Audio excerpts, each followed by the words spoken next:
कई लोग कहते हैं गुरुजी पशुपति व्रत करना है, कौन सा मुहूर्त अच्छा रहेगा। कई लोग कहते हैं गुरुजी 16 सोमवार का व्रत करना है, कौन सा मुहूर्त अच्छा रहेगा। कई लोग कहते हैं गुरुजी सोमवार का व्रत प्रारंभ करना है, कौन सा मुहूर्त अच्छा रहेगा। कोई कहता है मुझे शंकर जी के मंदिर जाना प्रारंभ करना है, कौन सा मुहूर्त अच्छा रहेगा। शिव महापुराण की कथा में वर्णन किया गया कि शंकर के मंदिर में, शंकर के ग्रह में, शंकर के मंदिर शिवालय में, देवालय में, शिव पुराण में, शंकर की स्तुति में, शंकर के अनुमोदन में, शंकर के भजन में मुहूर्त नहीं देखा जाता, क्योंकि शंकर काल अधिपति महाकाल है। उसने समय बनाया है तो वो मुहूर्त खुद बनाता। सारी पुराण, जितनी पुराण होती है उसमें मुहूर्त देखा जाता है। रामायण बिठाना है मुहूर्त देखना पड़ेगा, भागवत बिठाना है मुहूर्त देखना पड़ेगा। शिव महापुराण बिठाने के लिए कोई मुहूर्त नहीं देखा जाता।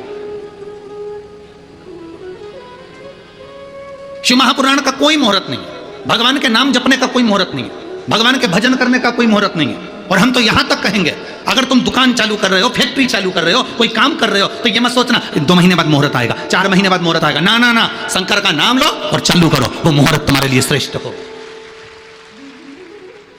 विलंब नहीं करना है हमें देरी नहीं करना, हमें तो तुरंत भगवान का नाम लेना है, शंकर का नाम स्मरण करना है। बोल बम का नारा है, वाह भाई, भगवान का नाम लेकर, शंकर का नाम लेकर, विश्वनाथ का नाम लेकर, सोमेश्वर का नाम लेकर हमें वो कार्य पूर्ण कर दे।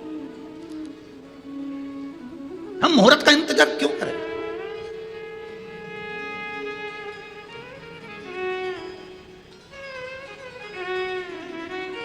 काल करे सो, जम के बोलो जरा, तुम लोगों को तो आता होगा। काल करे सो, आज करे सो, पल में प्रलय हो जाएगा, और शिव नाम जपेगा कब? जब मिल जाए, जब स्मरण हो जाए। लोग कहते हैं गुरुजी हम 7 दिन की कथा नहीं सुन पाए। हम कहते हैं आखिरी की तो सुन रहे हो ना। हम आखिरी दिन भी नहीं आ पाए और बीच में आ जाए, जो तुम्हें समय मिले, जैसा तुम्हें समय मिले। गुरुजी टीवी के सामने भी हम इतनी देर नहीं बैठ सकते, तो हम चलते फिरते सुन ले। बिल्कुल, कौन ने मना करा? यमराज आएगा तो ये देखकर आएगा कि तू सोफे पे बैठी है। बोलो, यमराज जी कहेगा कि तू रोटी खा ले इसके बाद लेकर चलूंगा? यमराज जी कहेगा कि तू गाड़ी में से उतर जा इसके बाद लेकर चलूंगा? मृत्यु का कोई समय नहीं, मृत्यु का कोई ठिकाना नहीं और मृत्यु का कोई समय नहीं है। हमें इंदौर की एक घटना ध्यान में आती है, बहुत पहले की, अभी अभी के नहीं है, कम से कम हो गए 15 से 16 साल से ऊपर, बल्कि जब वहाँ पर एक वो मॉल बना था, पहला मॉल इंदौर में बना था, वो ट्रेजर आइलैंड करके कोई एक पहला मॉल बना था। और पहला मॉल बना था और उस मॉल के पास सामने गाड़ी खड़ी हुई थी, और महिला का जो पति था वो मॉल में गया था, महिला अंदर बैठी हुई मोबाइल चला रही थी और एसी में बैठी हुई थी, कांच बंद था, इधर का भी कांच बंद, इधर का भी कांच बंद, इधर का भी कांच बंद, सब बंद।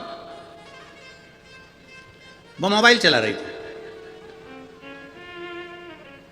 2 बैल कोई दूसरे चौराहे पर लड़े थे, उसका एक बैल दौड़ता दौड़ता आया और गाड़ी के कांच में से सींग को महिला के पेट में मार दिया और उसी समय उसके प्राण छूट गए। मौत 7 ताले में भी बंद हो जाओ तो भी आना निश्चित है।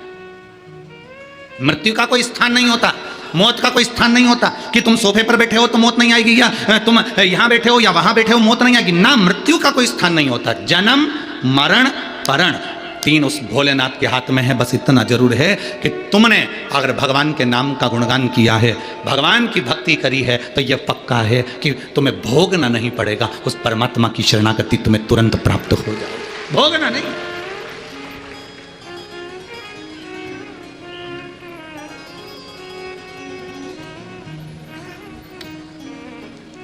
आप लोगों में से कोई कभी किसी हॉस्पिटल में, ऐसे हॉस्पिटल में गए हो जिस हॉस्पिटल में जाने पर अगर आप दर्द का दर्शन करेंगे तो शायद आप भी कहेंगे इनकी मृत्यु क्यों नहीं आ जाती?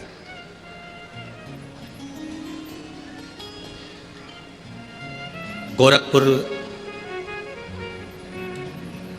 का कैंसर हॉस्पिटल का स्मरण में आता है, फिर एक बार चेन्नई के भी कैंसर हॉस्पिटल का स्मरण आता है। वहाँ जो कैंसर का मरीज होता है वो इतना दर्द भोगता है कि वो भगवान से रोज की प्रार्थना करता है कि प्राण छूट जाए, मौत नहीं आती। इतना तकलीफ उसके जीवन में होती। इतना कष्ट होता है।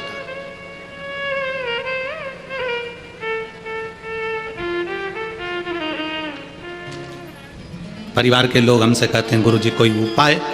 हम उनसे एक ही बात कहते हैं, देखिए उपाय तो बस केवल एक है, एक लोटा हम शंकर को समर्पित करें, रुद्राक्ष को तांबे के कलश में गलाकर शिव जी को चढ़ाकर उसका जल जितना आप पी सकते हैं, 2 बूंद 4 बूंद शरीर पर लगा सकते हो, वो आपको सुख देगा। इस पत्र में इस बहन ने रिपोर्टें लगाई और साथ में नीचे लिख दिया, मैंने मेरे पति की जांच की पूरी फाइल पत्र में लगा दी है, जिसमें डॉक्टर के हिसाब से रिपोर्ट नॉर्मल है। आश्चर्य में डॉक्टर भी पढ़ता है कि ऐसा कौन सा पुण्य उदय हो गया हमारा, पुण्य कौन सा प्रबल हो गया हमारा।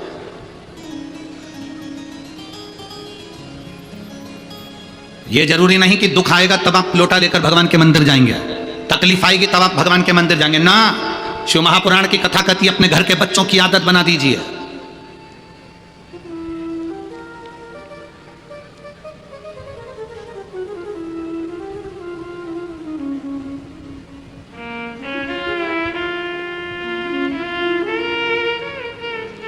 जितनी मेरी माताएं बैठी और जितनी मेरी जीजियां बैठी हैं और जितने मेरे जीजा बैठे हैं, आप माता भी और पिता भी हो।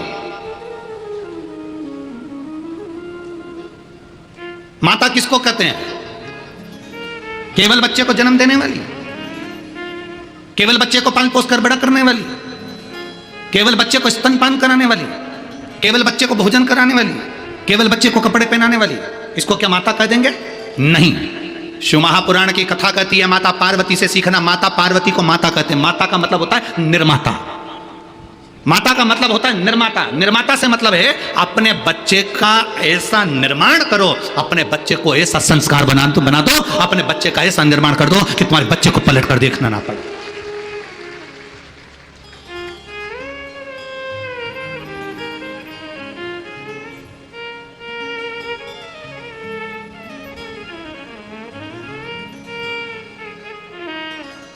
अपनी बीबी के लिए महल बनाने वाले तो ढेर सारे राजा हुए, आगरा में भी चले जाओ एक है, ठीक है। अपनी बीबी के लिए महल बनाने वाले ढेर सारे राजा होंगे, पर अपनी मां के लिए स्वराज वापिस लाने वाला तो केवल एक छत्रपति शिवाजी ही था।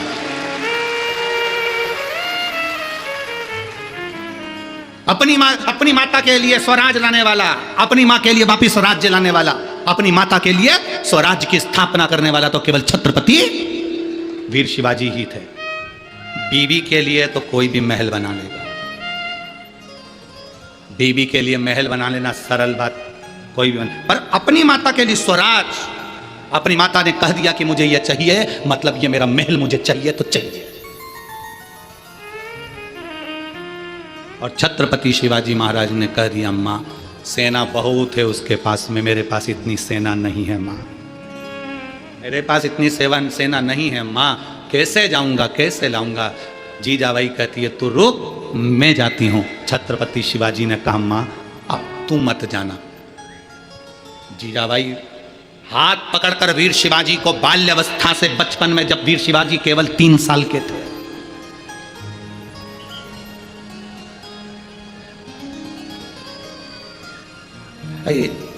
हमेशा कथा, जैसे यहाँ काशी शिव महापुराण कथा चल रही है, कभी कोई शिव पुराण कथा होती है। एक बार मन है इसी महाराष्ट्र की धरा पर एक बार वीर शिवाजी जन्मकाल जहाँ उनका राजपाट का स्मरण हुआ होगा, वहीं उसी भूमि पर प्रयास करेंगे कि एक बार छत्रपति वीर शिवाजी शिव महापुराण का कथा कभी स्मरण किया। 3 वर्ष की आयु थी वीर शिवाजी महाराज की, मात्र 3 वर्ष की आयु, और छत्रपति वीर शिवाजी 3 वर्ष की आयु में मां का हाथ पकड़कर शंकर के शिवालय जाकर लोटा भर के जल चढ़ाते थे। मां निर्माता है। माता माता नहीं, माता जम के बोलो जरा, निर्माता है। अपने बच्चे को तुम्हें क्या बनाना है ये तुम्हारे ऊपर निर्भर करता है। वो पहले सर्कस में शेर आते थे, तुमने देखे? अरे बोलो तो जम के। ऐसा बड़ा बड़ा पिंजरा चलता था, उसमें शेर आते थे और शेर फिर करतब दिखाते थे। अब सर्कस में शेर आते हैं? नहीं, क्यों नहीं आते? भारत सरकार ने उस पर बैन लगाया, वन विभाग ने उस पर बैन लगाया कि सर्कस में शेर नहीं होना चाहिए, इन शेरों को छुड़वाओ जंगल में। जितने सर्कस के शेर थे उनको जंगल में छुड़ाया गया, उनके गले में एक सिम डाली गई, कैमरा लगाया गया। जितने जंगल में शेर छोड़े गए थे, कुछ दिन बाद वो सारे की सारे शेर मर गए। पता लगाया इन शेरों को किसने मारा, मालूम पड़ा कुत्तों ने मार दिया। शेर को किसने मारा? कुत्तों ने। अरे कैसी बेवकूफ जैसी बात करते हो? वन विभाग अधिकारियों ने कहा कुत्ता क्या शेर को मारेगा? तब वन विभाग वालों ने कहा कुत्तों ने शेर को इसलिए मारा क्योंकि शेर पिंजरे में रहता रहता रहता रहता, वहीं खाता, वहीं पीता, वहीं पड़ा रहता, तो शिकार करना बंद कर दिया तो, और कुत्तों ने उसका शिकार कर लिया।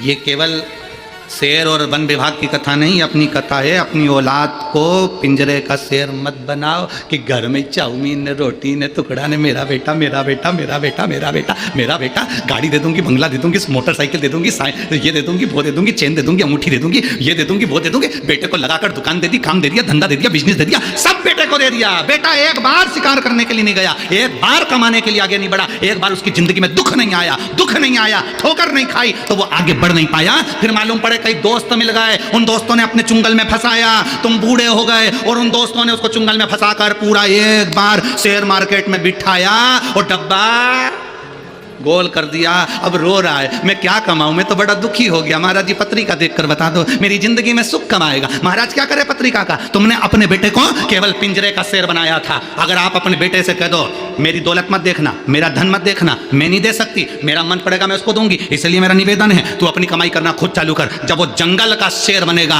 शिकार करना प्रारंभ करेगा, जब वो जंगल का शेर बनेगा, कमाई करना प्रारंभ करेगा, जब वो जंगल का शेर बनेगा, ठोकरे खाएगा, लोगों से जाकर भिड़ेगा, तब जाकर कुछ कमा कर लाएगा, तो उसको कमाई का भी अंश मालूम पड़ेगा कि 1 रुपए की कीमत क्या होती है। उसको धन की कीमत मालूम पड़ेगी कि धन की कीमत क्या होती है। लगी लगाई दुकान दे देना, व्यापार दे देना, धन दे देना, संपदा दे देना, बंगला दे देना, गाड़ी दे देना, ना ना ना ना ना।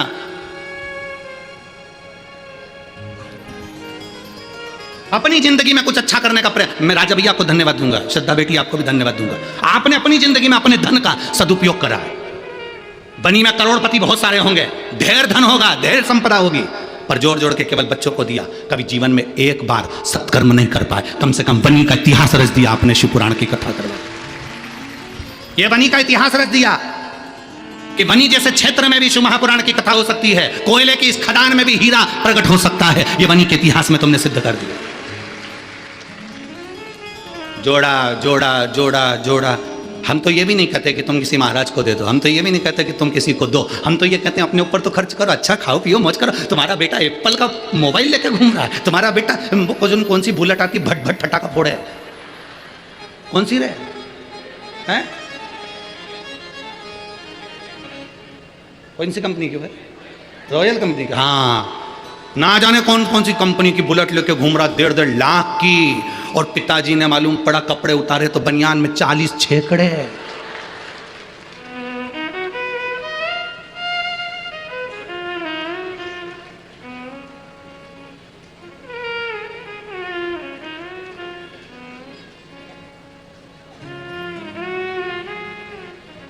मेरे महादेव को देखकर जीना प्रारंभ करो।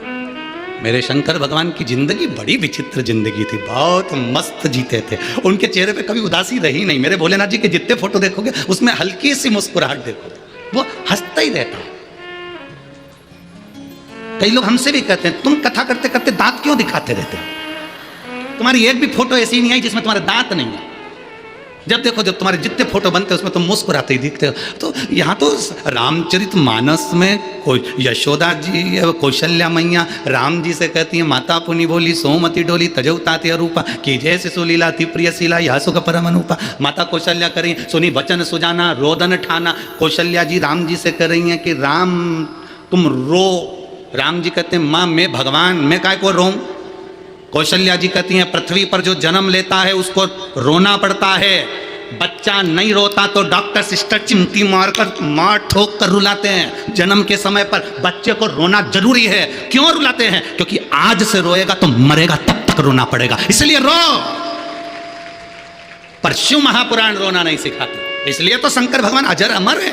शिव जी पैदा ही नहीं हुए तो उनको रोने का काम ही नहीं। इसलिए आपसे कहते हैं शिव महापुराण केवल एक ही चीज सिखाती है, मुस्कुराओ, हंसो, प्रसन्न रहो, ठाका लगा। वो योग ऋषि श्री रामदेव बाबा जी भी अपने आश्रम में बैठकर सुबह सुबह तुमसे यही कहते हैं, हंसते हैं ठाका लगा लगा कर। वो यही तो कहते हैं कि हंसो, हा हा हा, खूब हंसाते हैं। क्यों? उसका कारण केवल इतना सा है कि हाँ, आज के जीवन में मनुष्य की देह में कलियुग में सब कुछ बढ़ा पर स्माइल, प्रसन्नता, चेहरे की हंसी कम हो गई।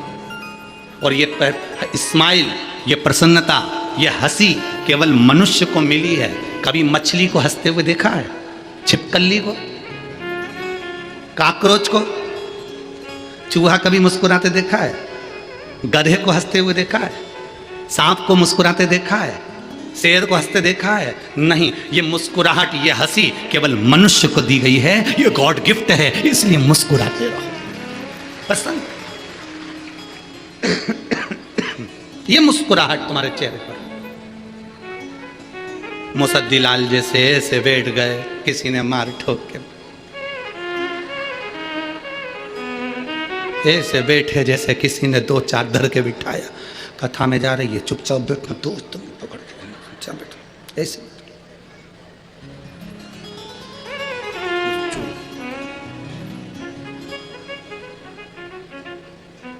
तुम्हारी कोई बेस्ट फ्रेंड भी अगर ऐसी रहे ना, मुसद्दीलाल जैसी, तो तुम ऐसी बेस्ट फ्रेंड से तो वो क्या कहते हैं, ब्रेकअप कर लो। ऐसी बेस्ट फ्रेंड किस काम की जो मुस्कुराए नहीं तुम्हारी? क्या करे? सबसे बड़ा आभूषण है चेहरे का। तुम कितने भी अच्छे कपड़े पहन लो, अगर तुम्हारे चेहरे पर मुस्कुराहट नहीं है तो कोई मतलब की नहीं है। कई लोग शादी में हमने देखा है, अब तो हम इतनी शादियों में नहीं जा पाते, पर पहले हम लोग जब शादी में जाते थे तो देखते थे लोग कोट पैंट सब पहन के आते, वीआईपी बन के आते, उनके चेहरे पर रत्ती भर मुस्कुराहट नहीं होती। गुलदस्ता जरूर देते पर चेहरे का गुलदस्ता तो था ही। क्या मतलब?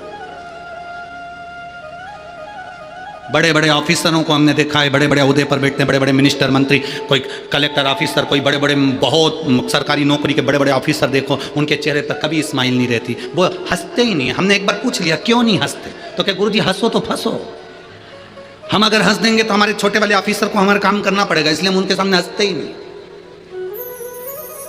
पर मुस्कुराहट जरूरी है, चेहरे पर हंसी जरूरी है, प्रसन्नता जरूरी है, और वो बहुत जरूरी है।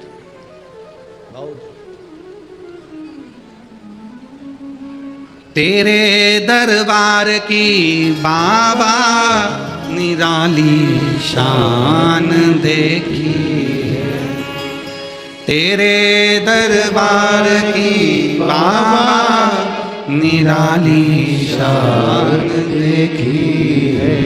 तुझे देते नहीं देगा पर झोली भरी देखी है।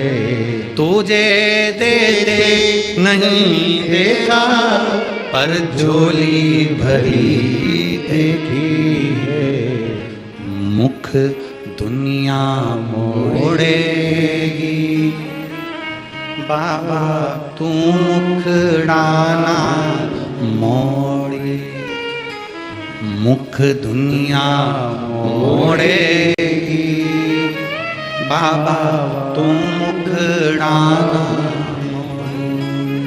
मैनू लगी परीतीन बाबा तू है वेना।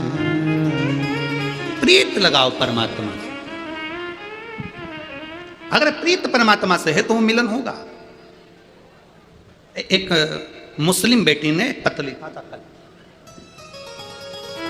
कल की कथा में दिया था उसने।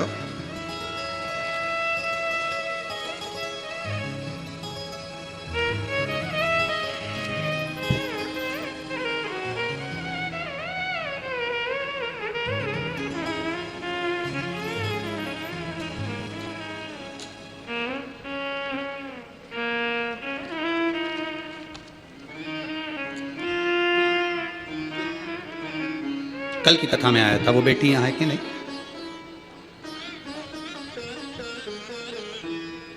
निकिता वेदांत लाजेवाल, मुकाम पोस्ट वणी, जिला यवतमाल। श्री शिवाय नमस्तुभ्यम। मैं एक मुस्लिम धर्म की हूँ। मैंने सनातन धर्म के लड़के से, वेदांत लांजेवार से विवाह किया है। कहीं बैठी है बेटी? आप ही? आजा आजा बेटा। मैंने एक मुस्लिम धर्म से, एक सनातन धर्म के लड़के से विवाह किया। वेदांत लांजेवार से मैंने शादी की है। मेरा ससुराल वालों ने मुझे अपना लिया और मेरा पूरा परिवार मुझे बहुत प्रेम करता। शायद मैंने सोचा भी नहीं था कि मेरे सनातन धर्म में आने के बाद मुझे इतना प्रेम मिलेगा, इतना स्नेह मिलेगा। मैं संपूर्ण सनातनियों को जय हिंद कहती हूँ, जय भारत। गुरुदेव, मैं एक लोटे जल का वर्णन करना चाहती हूँ। मेरा जो बचपन पहले निकला, मेरा जो समय निकला, उस समय पर हम सनातन हिंदू धर्म के किसी देवता से इतना लगाव नहीं था, क्योंकि हम मुस्लिम धर्म अपनाए हुए थे। गुरुदेव, मैं बाबा का क्या वर्णन करूं। शादी के कुछ समय बाद मेरे पति गलत संगत की ओर चले गए। तब मेरा और उनका झगड़ा होता था कि आप और हमारा विवाह हुआ है, हम और आप गलत संगत की ओर चले गए। ये देखते देखते मेरे पड़ोस में एक काकू रहती हैं। उन काकू ने मुझसे कहा, बेटा तू भले पूर्व में मुस्लिम धर्म में रही हो, पर तू अब सनातन धर्म में आ गई है, तो तू एक काम कर, सियोर वाला महाराज कहता है कि शिवजी पर एक लोटा जल चढ़ाना चाहिए। गुरुदेव, मैंने वो पास वाली काकू के कहने पर महाशिवरात्रि का पूजन किया, पशुपतिनाथ का व्रत प्रारंभ किया।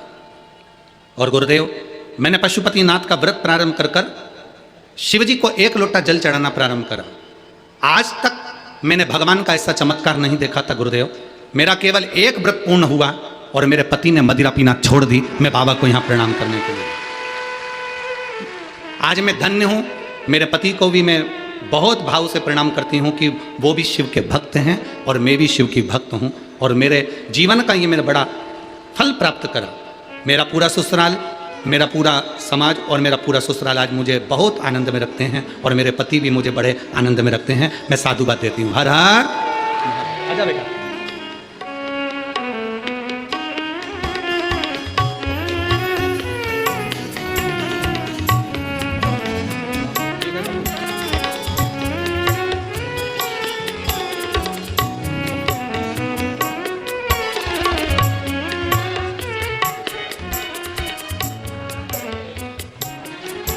शिव तत्व है।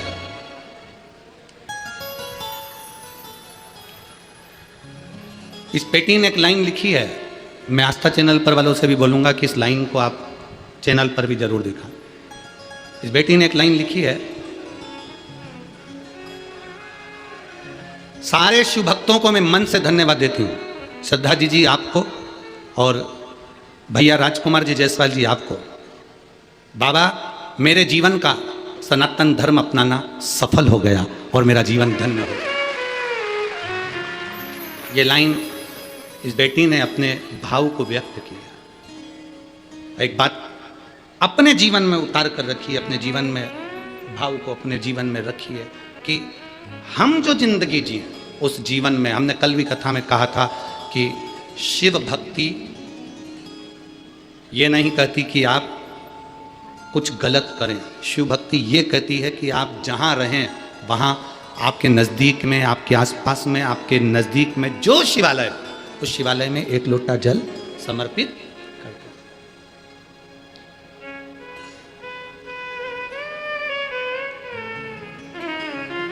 और फिर उसकी मर्जी, वो अपनाए ना। इतनी दूर से आए हो, खड़े रहकर नहीं, बैठकर बाबा से अपने मन की बात करो।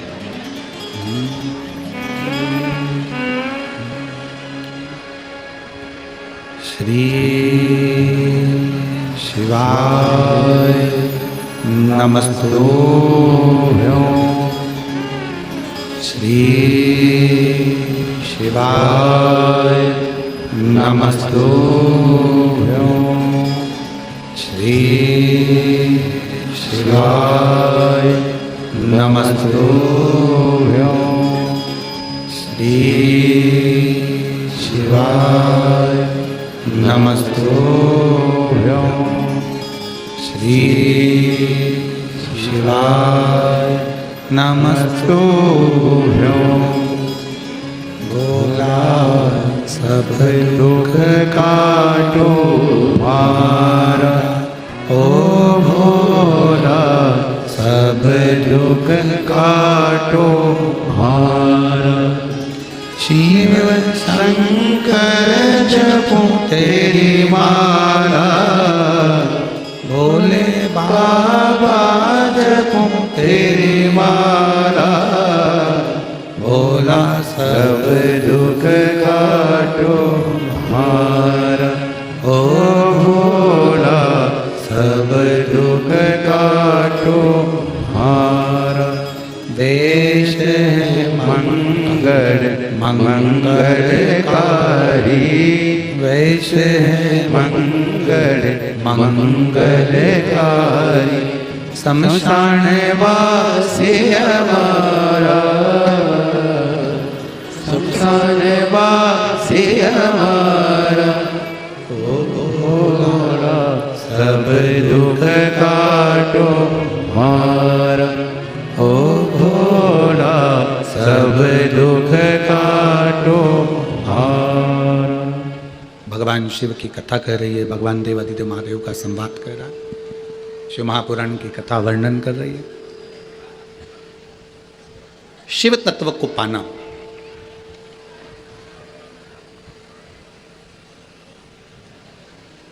मां गंगा की धार से भगवान षडानंद कार्तिकेय जी की उत्पत्ति हुई। भगवान शिव के तेज पुंज से प्रकट।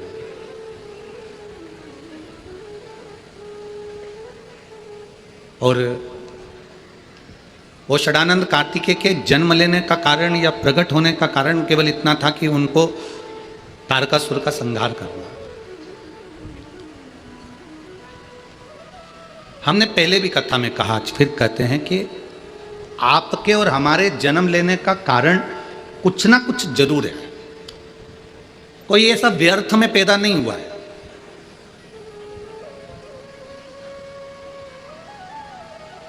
यहाँ जितने कथा के मंडप में बैठे हुए हैं, जितने आस्था चैनल पर सुन रहे हैं, जितने फेसबुक यूट्यूब पर श्रवण कर रहे हो, ये आपके भीतर एक बात उतार कर रख लेना कि आपके अंदर कोई ना कोई गुण जरूर है।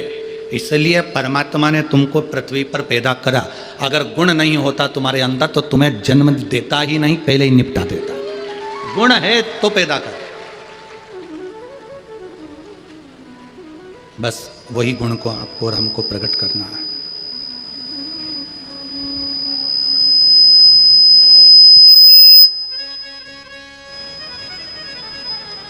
ऐसा कोई जन्म ही नहीं लिया जो व्यर्थ हो। एक कथा आपके अंदर उतार के रखना, जो हमने पहले कही, आज फिर कह रहे हैं। जितनी माताएं यहाँ बैठी है वो अपने सोने वाले कमरे में, जिसमें वो सोती हैं, विश्राम करती हैं, उस कमरे के अंदर फालतू का अटाला नहीं रखती हैं, कबाड़ा नहीं रखती हैं, बेकार सामान नहीं रखती हैं। जिसमें वो सोती हैं, जिस कक्ष में वो माताएं विश्राम करती हैं, उसमें अटाला नहीं रखती हैं, उसमें कबाड़ा नहीं रखती, उसमें वो व्यर्थ चीजें नहीं रखती। शिव महापुराण की कथा कहती है, जिस कक्ष में माताएं विश्राम करती हैं या सोती हैं, आराम करती हैं, सोते हैं, उस कक्ष में वो कबाड़ा नहीं रखते, बेकार सामान नहीं रखती, कीमती सामान, अच्छा सामान रखती हैं। उसी तरह शिव महापुराण की कथा कहती है कि संसार सागर में, पृथ्वी पर, मृत्यु लोक में, इस संसार सागर में भगवान भी जिसको पैदा करता है, भगवान भी जिसको मृत्यु लोक में जन्म देता है, उस मृत्यु लोक में उसी को जन्म देता है जो कि कीमती होता है या अच्छा होता है या उसमें कोई गुण होता है, वरना पैदा ही नहीं करता।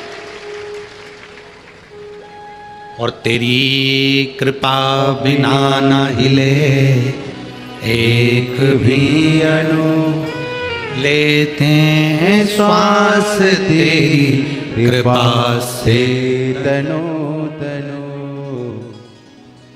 बखान क्या करूं मैं राखों के ढेर का, चपटी भभूत में है खजाना कुबेर का। हे गंगाधार मुक्ति द्वार ओमकार तू, भोले ओमकार तू। आयो शरण तिहारी शंभु तार तार तू। ये शिव की उदारता। हमारे बीच में माननीय राजा साहब जी ठाकरे जी की धर्मपत्नी श्रीमती शर्मिला ताई है ना,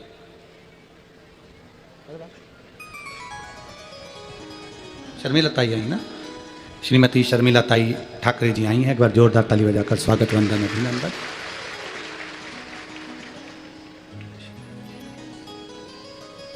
बहुत बहुत साधुवाद जो शिव की कथा में बाबा की रस भक्ति को श्रवण करने आप पधारे, उसके लिए बहुत बहुत साधुवाद। एक बार जोरदार ताली बजाकर स्वागत वंदन। शिव तत्व को धारण कर,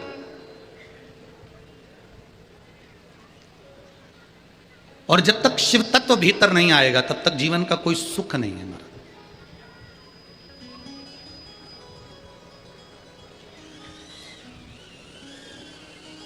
राम जी को प्रसन्न करना हो तो क्या बोलना पड़ता है? जम के बोलो जरा। मान लो राम जी को प्रसन्न करना हो तो क्या बोलना पड़ेगा? जय श्री राम बोलेंगे तो राम जी प्रसन्न हो जाएंगे? नहीं। हार हार महा, ये शंकर का नाम जब लिया जाता है तो मेरे राम जी प्रसन्न होते हैं। भगवान कृष्ण को प्रसन्न करना है तो हार हार महा, कृष्ण प्रसन्न हो जाते। जीजाबाई ने 3 वर्ष के छत्रपति वीर शिवाजी को सिखा दिया था, जिस शब्द से राम प्रसन्न होते हैं, जिस शब्द से कृष्ण प्रसन्न होते हैं, वो शब्द तेरी जिह्वा पर आना चाहिए। और वीर शिवाजी भी जब जाते थे तो एक ही शब्द का नाद करते थे, हार हार महादेव। एक शब्द का संबोधन, वो भी बाल्यावस्था में उनकी जिह्वा पर आ गया। हनुमान जी को प्रसन्न करना है तो जय हनुमान बोलोगे क्या? जय श्री राम बोलना पड़ेगा तो हनुमान प्रसन्न होंगे। राम जी को प्रसन्न करना है तो हर हर, कृष्ण को प्रसन्न करना है तो हर हर, गंगा जी को प्रसन्न करना है तो हर हर, इंद्र को प्रसन्न करना है तो हर हर, देवी को प्रसन्न करना है दुर्गा भवानी को तो हर हर। यहां जितना 33 कोटि देवी देवताओं को प्रसन्न करने का एक ही लक्ष्य है, वो है शिव का नाम, भगवान शंकर का नाम।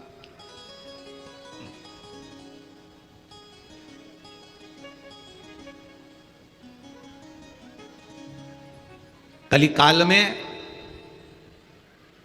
कैलाश पर्वत से बड़ा कोई लोक नहीं है।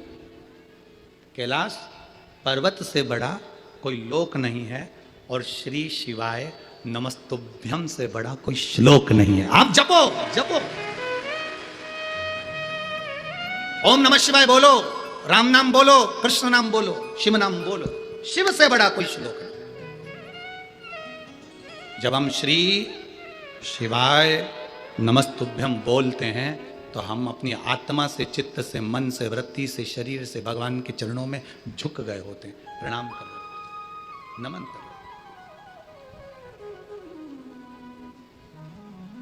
अपने घर में सुबह सुबह कम से कम 2-4 मिनट, 1-1.5 मिनट तो बोल लिया करो, या मोबाइल में भी लगा लिया करो, श्री शिवा नमस्तुभ्यम, श्री शिवाय नमस्तुभ्यं, श्री शिवाय नमस्तुभ्यं, श्री शिवाय नमस्तुभ्यं।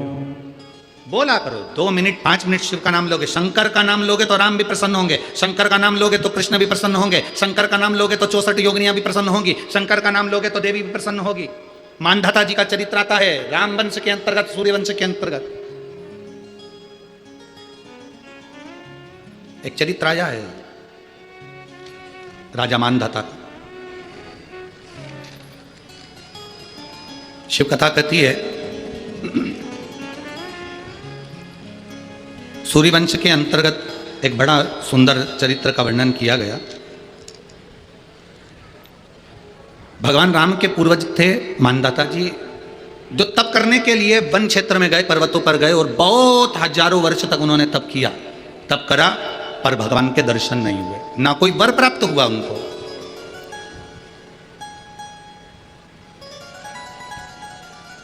अब मानधाता जी बड़े दुखी हो गए कि मैंने इतना तप करा, मैंने इतनी साधना करी और मुझे उसका फल ही नहीं मिल रहा। मेहनत करो और फल ना मिले तो दिल तो दुखता है, परिश्रम करो और फल ना मिले तो मन तो दुखता है। इतनी दूर दूर से लोग चलकर यहाँ तक पहुँचे, लाखों की संख्या में आप लोग आए हो, जहाँ जगह मिल जाए, धूप में, छाँव में, पेड़ के नीचे, घरों में, रोडों पर, जहाँ जगह मिल गई आप वहाँ बैठ गए, कथा सुन रहे हो।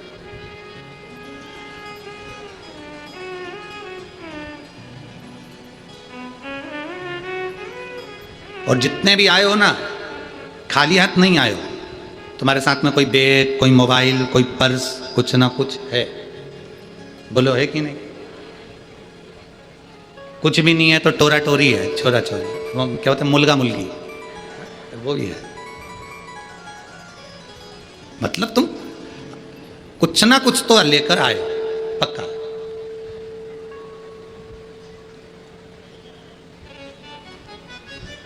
अब लोग कहते हैं कि मुट्ठी बांधे आया जग में हाथ पसारे जाएगा। शिव महापुराण की कथा कहती है कि मुट्ठी बांधे आया पर हाथ में अपनी मेहनत लेकर आया, अपना कर्म लेकर आया, अपनी लगन लेकर आया, और हाथ पसारे नहीं जाएगा। शिव महापुराण की कथा कहती है जो उसने पुण्य करा, कथा सुनी, भजन किया, किसी भूखे को भोजन कराया, किसी प्यासे को पानी पिलाया, किसी की दवाई का खर्चा उठाया, किसी विद्यार्थी को अच्छा एजुकेशन दिलाया, उसने जो पुण्य कमाया है वो साथ में लेकर जाएगा, वो छूटेगा नहीं, वो छूटने वाला नहीं है। हमारा अच्छा कर्म हमारे साथ में जाएगा, वो कर्म हमारा छूटने वाला नहीं। कुछ लेकर आए हो, कुछ लेकर जाओगे। यहाँ पर तुम मोबाइल लेकर आए या अपना कोई सामान लेकर आए हो, वापिस लेकर जाओगे, पर केवल सामान नहीं जाएगा। तुम जहाँ बैठे हो वहाँ की रज, वहाँ की धूल, वहाँ का कण, वहाँ का कंकर तुम्हारे शरीर में चिपक कर, तुम्हारे बैग में लगकर, तुम्हारे सामान में लगकर वो तुम्हारे घर तक जाए। एक पुण्य हमारे साथ में जाता है। मानधाता जी ने तप करा, साधना करी, पर भगवान प्रसन्न नहीं हुए। हम इतना व्रत करें, साधना करें, तप करें और भगवान प्रसन्न ना हो तो बड़ा दुख होता है। लोग पशुपतिनाथ का व्रत करते हैं, भगवान प्रसन्न नहीं होते तो बड़े दुखी होते हैं। हमने तो एक बार करा, हमने तो 2 बार करा, हमने तो 3 बार करा, हमने तो 4 बार करा। कोई कोई कहते हैं हम शंकर जी को इतने दिन से जल चढ़ा रहे हैं, हम शंकर भगवान का इतना भजन कर रहे हैं, शिव जी प्रसन्न नहीं होते। तुम तप करो, तुम भजन करो, तुम स्मरण करो, तुम्हारा कर्म है करना, करते जाओ, सुनेगा। एक पत्र आया, देखिए।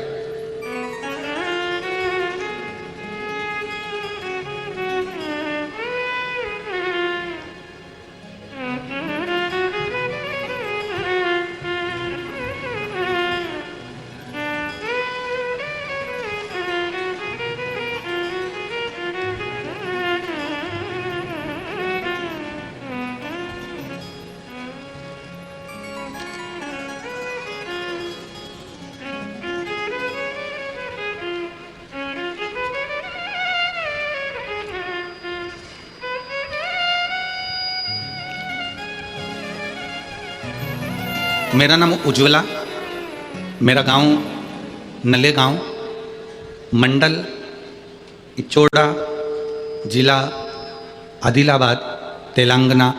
मेरा मोबाइल नंबर ये है। कहीं बैठी हो तो हाथ हिला सकती हैं, जहाँ कहीं बैठी हो हाथ हिला सकती हैं। मेरा नाम उज्ज्वला, मेरा गांव नले गांव, मंडल इचोड़ा, जिला आदिलाबाद, तेलंगाना। मोबाइल नंबर मेरा ये। कहीं बैठी हैं?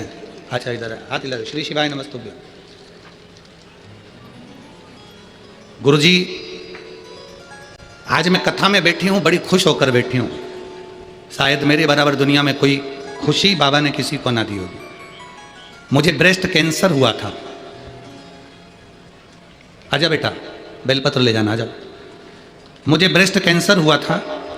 मैं हॉस्पिटल में एडमिट थी और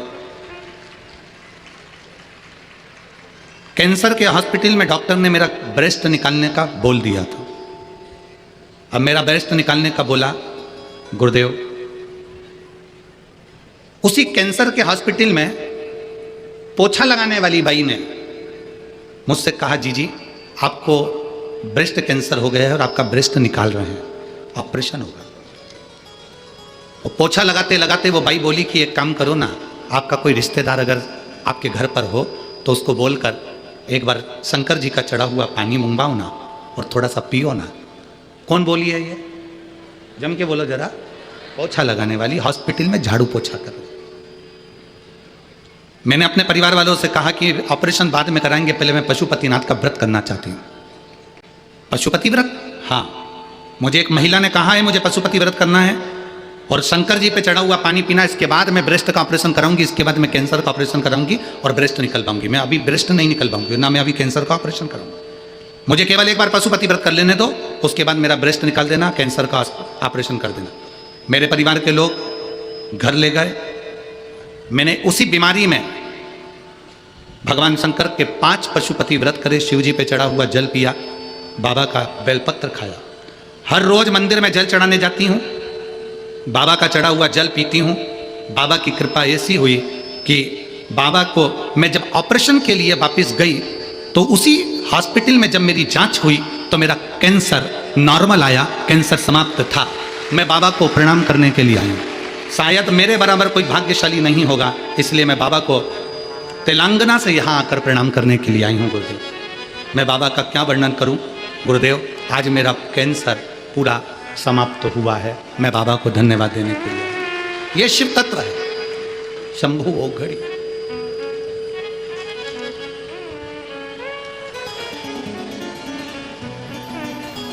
और खाली ना जाता कोई दर से तुम्हारे, खाली ना जाता कोई दर से तुम्हारे।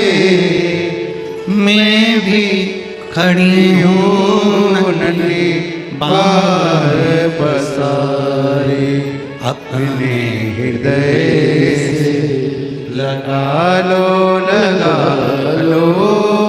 गिरा जा रहा हूँ, उठा लो। ठीक है, अपने दर से अब तो न डारो, ये जा रहे हो, उठा लो। भोले अपने दर से अब तो न डारो, गिरी जा रहे हो, उठा लो। शिव तत्व है, शंभु है तो सब है। शिव नहीं तो कुछ नहीं। एक पत्र और है, देखिए।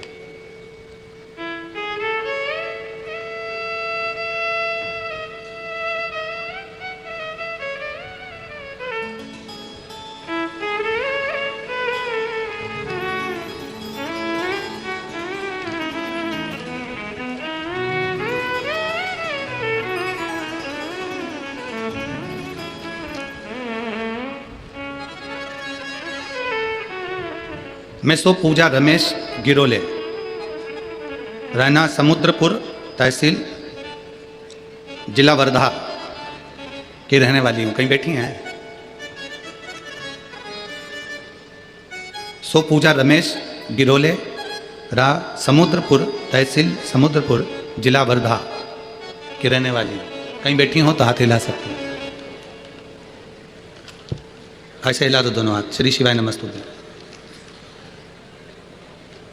बच्चा आया है साथ में? आया है? लिया उसे, लिया। गुरुदेव, 15 साल से मुझे संतान नहीं था। बाबा शंकर जी के मंदिर के बाहर से महिलाएं आती थी और मेरे को हमेशा टोकते हुए जाती थी। जब मैं झाड़ू लगाती दिखती, काम करती दिखती घर के बाहर, तो कहती कि तुझे 15 साल से औलाद नहीं है तो तू शंकर के मंदिर क्यों नहीं जाती? आप पत्र पढ़ेंगे तो पत्र में उसने क्या लिखा है, पूरा पत्र आप बड़े ध्यान से पढ़िएगा। एलईडीओं पर, आस्था चैनल पर। एक लोटे जल का मैं वर्णन करना चाहती हूँ, मैं बताने के लिए मेरे पास शब्द नहीं है। बाबा, मैं पहले ना कभी शिवालय गई और ना कभी कथा सुनी। मेरे घर के पास की कई महिलाएं आपकी कथा सुनती थीं, मंदिर भी जाती थीं। मुझे कहती थी कि तुझे 15 साल से संतान नहीं है तो तू मंदिर क्यों नहीं जाती है? मैं कभी किसी मंदिर के अंदर दर्शन करने शिवालय में नहीं गई थी, ना शंकर भगवान की कभी कथा सुनती थी। उनके कहने पर मैंने पहली बार घर के बाहर मंदिर में जाना प्रारंभ करा और मंदिर में जल चढ़ाना प्रारंभ करा। आप अपनी व्यासपीठ से कहते हो 3 महीने में बाबा सुनता है, मेरी बाबा ने 2 महीने में सुन ली। मैं कभी नहीं सोच सकती थी कि मैं 15 साल के बाद माँ बनूंगी। डॉक्टर के हिसाब से 15 साल के बाद मैं माँ बनूं, ये हो ही नहीं सकता। पर मेरे बाबा ने मेरे ऊपर कृपा करी और बाबा की कृपा से ऐसी करुणा हुई कि 11/11/2023 को मेरे घर में पुत्र रत्न की प्राप्ति हुई। मैं बाबा को यहाँ प्रणाम करने के लिए आई। 15 साल के बाद मेरे बाबा ने मेरी झोली भर दी। गुरुदेव, हमने तो आस भी छोड़ दी थी कि अब बच्चा होगा ही नहीं। लोगों को 2 साल, 5 साल, 6 साल, 7 साल तक इंतजार करते हैं कि बच्चा होगा। डॉक्टरों को दिखाते हैं कि बच्चा होगा, पर कौन को मालूम होगा कि 15 साल के बाद भी बच्चा हो सकता है। और बाबा ने मुझे 15 वर्ष के बाद संतान दी है। मैं उसको लेकर आई हूँ गुरुदेव, उसको प्रणाम कराने के लिए आई हूँ। श्री शिवाय नमस्ते। शिव तत्व है ये, औघड़ी है शिव। आप दिल से पुकारो उसको, दिल से देगा। आप दिल से भजन करो उसका, वो दिल से सुनेगा।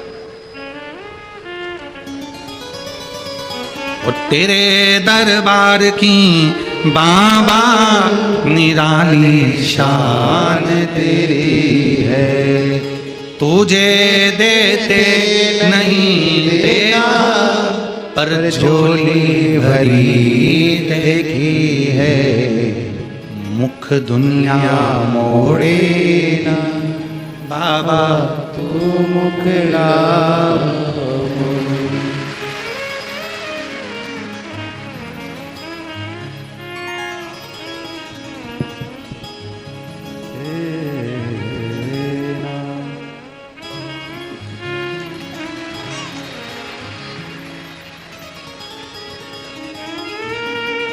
आपकी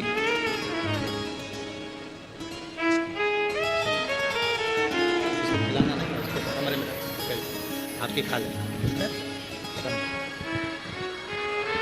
अरे लुटा दिया भंडार काशी वाले ने, कर दिया माला माल काशी वाले ने। लुटा दिया भंडार काशी वाले ने, कर दिया माला माल काशी वाले ने। शिव तत्व कह रहा है, जिसने दिल से भजा उसको उसने दिल से दिया, जिसने दिल से पुकारा उसने उसको दिल से प्रदान किया। एक अविरल भक्ति, एक विश्वास शिव के प्रति रखो। इस माँ ने पत्र में लिखा, मैं कभी शिव के मंदिर नहीं गई और ना मैंने शिव महापुराण की कथा सुनी। वो तो महिलाओं ने मुझे बोला कि तेरे 15 साल से औलाद नहीं है तो तू मंदिर क्यों नहीं जाती, शंकर को जल क्यों नहीं चढ़ाती। अब यहाँ कहने वाला कोई सियोर वाला महाराज नहीं आया था, यहाँ कौन बोल रही हैं? महिलाएं। आप इतने सारे भक्त कथा सुनते हो, लाखों की संख्या में आप लोग कथा श्रवण करते हो। आपसे एक निवेदन जरूर है, आपके आसपास के लोग अगर शंकर के मंदिर नहीं जाते तो एक बार आपको भी कहना चाहिए कि चला करो हमारे साथ, शंकर के मंदिर में 1 लोटा जल चढ़ाया करो, तुम्हारा दुख कटेगा जरूर, संकट मिटेगा जरूर। कहा करो। गांव में, मोहल्ले में, शहर में, कॉलोनी में, किटी पार्टी में, महिला संगीत हो चाहे कुछ भी हो, तुम्हारे यहाँ के डीजे बजे, बैंड बजे, बाजा बजे, कुछ भी बजे, उसमें पहला नाम श्री शिवाय नमस्तुभ्यम। उस बैंड बाजे में, उस डीजे में, उस महिला संगीत में, किटी पार्टी में, तुम्हारे बुलौए में, तुम्हारे भजन में, मंदिर में, तुम्हारे घर में, भजन के अंदर पहला नाम यही निकलना चाहिए। जितने सुनेंगे उसके कानों में जो शब्द जाएगा उसका फल आपको मिलेगा। बोला किटी पार्टी भी चालू करो, हम मना नहीं करते आप लोगों को कि किटी में मत जाओ, खूब जाओ। ब्यूटी पार्लर भी जाओ तो पहले पार्लर वाली से भी कह दो श्री शिवाय नमस्ते, क्या दिक्कत है? हॉस्पिटल में भी जाओ तो मैडम डॉक्टर सिस्टर जो मिले, पहला शब्द दिखाने गए हो, बड़ी बीमारी का चांस भी है, डॉक्टर कह रहा है कि तकलीफ हो सकती है, पहला शब्द तुम्हारे मुंह से उस डॉक्टर को प्रणाम करो, जब हाथ जोड़ो नमन करो, जब उसके पास में जाओ तो उसे भी कहो श्री शिवाय नमस्तुभ्यम। शब्द का संबोधन, आधा तुम्हारा दुख, अकाल मृत्यु वो मरे जो काम करे चंडाल का, काल उसका क्या बिगाड़े जो भक्त हो महाकाल का। हम शंकर भगवान को जब आगे रखेंगे, हम श्री शिवाय नमस्तुभ्यम को जब आगे रखेंगे, जब हम भगवान शंकर, वीर शिवाजी, छत्रपति शिवाजी महाराज करते क्या, सबसे पहले शंकर को आगे रखा। माहिल्याबाई का दर्शन करा आप लोगों ने, माहिल्याबाई होलकर, उनके हाथ में शिवलिंग रखा रहता था। कितनी कितनी सेना ने आक्रमण करा, अकेली स्त्री, पति भी नहीं, पूरा बोझ चार तरफ से 4 सेना ने घेर लिया था, और अहिल्याबाई होलकर के पास में उतनी सेना नहीं थी। माता अहिल्याबाई के पास में इतनी सेना नहीं थी। सैनिकों ने आकर कहा, और सैनिक आकर बोले, मां आपको मालूम है महारानी जी, 4 तरफ से सेना आ रही है और अपने पास इतनी सेना नहीं है। अहिल्याबाई, माहिल्याबाई होलकर ने कहा, तुम चिंता मत करो, मेरे पास में ये शिव है, अगर ये है तो 4 तरफ की सेना को ये संभाल लेगा, तुम तो केवल अपना कार्य करते जाओ, बाकी का सब वो निपटेगा। माता अहिल्याबाई के जितनी मूर्ति का दर्शन करोगे, माता अहिल्याबाई की जितनी मूर्ति का तुम दर्शन करोगे, जहां देखोगे उनके हाथ में आपको शिवालय मिलेगा, शंकर का शिवलिंग मिलेगा। वो बिना शिवलिंग के रही नहीं। विजय मिली तो शिवलिंग ने दी। जो करती थी वो शंकर के भरोसे पर करती थी और शंकर के आश्रित होकर करती थी। प्रथम शिव को रखो, डॉक्टर को दिखाने जाओ तो श्री शिवाय नमस्तुभ्यम, कोई काम की शुरुआत करो तो श्री शिवाय नमस्तुभ्यम, घर से निकलो तो श्री शिवाय नमस्तुभ्यम, घर के अंदर प्रवेश करो तो श्री शिवाय नमस्तुभ्यम। आप शिव को आगे रखो। जो शंकर को अहिल्याबाई होलकर जैसे शिव को आगे रखती थी तो उसका फल उनको मिलता था। वीर शिवाजी, छत्रपति शिवाजी शिव को आगे रखते थे, उसका फल मिलता था। छत्रपति वीर शिवाजी की माँ जीजाबाई शिव को आगे रखती थी, उसका फल मिलता था। शंकर के बिना कौन रहा है?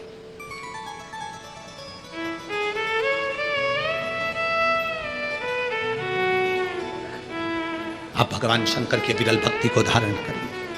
मानदाता तप करे, फल नहीं मिला। जब मानदाता को फल नहीं मिला तो मानदाता ने सोचा मैं तप करूं तो करूं क्या। देव ऋषि नारद का आगमन हुआ। देव ऋषि नारद ने कहा अगर तुम्हें तप करना और उसका फल चाहिए तो तुम काशी चले जाओ। मानदाता काशी गए, काशी में बैठकर तप करने लगे। केवल काशी में बैठकर उन्होंने तप करा तो कैसा करा, केवल एक बालू का शिवलिंग बना लेते थे और बालू का शिवलिंग बनाकर उसकी आराधना करते थे, उसकी पूजन करते थे। पूजन करते, गंगा का जल लाकर बालू के शिवलिंग पर डालते, उनको समर्पित करते। बस वो बालू के शिवलिंग की आराधना करते करते करते करते करते करते थोड़ा सा समय निकला। उनको नहीं मालूम कि एक शिवरात्रि निकल गई, दूसरी शिवरात्रि आई है। हर महीने शिवरात्रि आती है, प्रत्येक महीने शिवरात्रि पहुंचती है, प्रत्येक महीने आती है।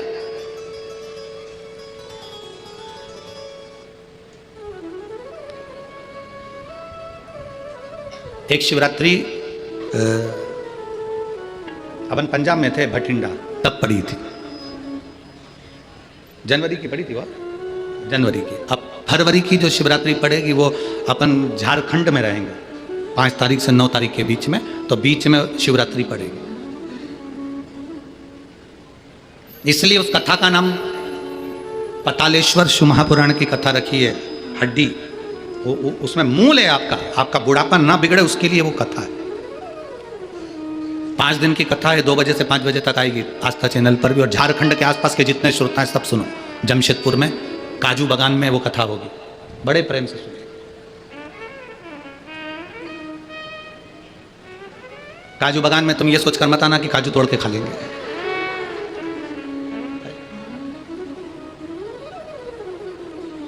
दिल से सुनो उसको। पतालेश्वर शिव महापुराण की कथा। कुछ जगह ऐसी होती हैं उस कथा का मूल, जैसे 7 मार्च से 13 मार्च की सीहोर कुबेरेश्वर धाम की कथा जरूर सुनो। मौका मिल जाए तो 5 माताएं, भाई लोग, बहन लोग जो भी हैं, जीजा जीजी, सब कथा में पहुंचकर उसमें सेवा भी करो और कथा भी सुनो, दिल से सुनो।